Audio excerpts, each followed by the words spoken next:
Assalamualaikum warahmatullahi wabarakatuh dan salam Malaysia Beradab. Saya Muhammad Khairul Nur. Kita bersual kembali menerusi bulletin utama. Sepasukan polis telah berjaya menuntaskan satu sindiket mencuri kereta di sekitar bandar. Pihak polis berjaya mengisap beberapa kereta curi hasil daripada persebuan tersebut.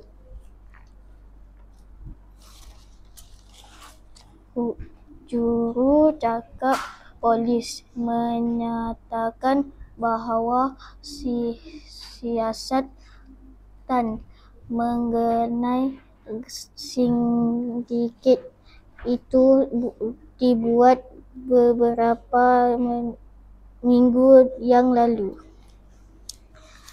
Hasil daripada maklumat orang ramai, pasukan polis telah membuat sebuah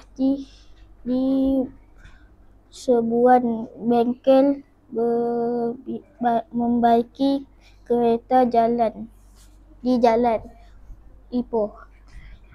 5 orang ditahan dalam sebuah itu.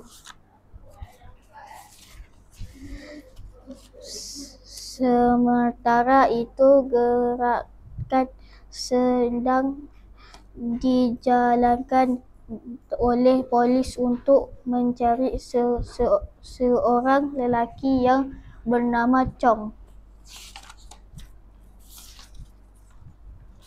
Dia dipercayai dapat membantu polis untuk memusnahkan siasat tersebut. Orang ramai diminta tampil ke hadapan sekiranya mempunyai maklumat tentang lelaki berkenaan.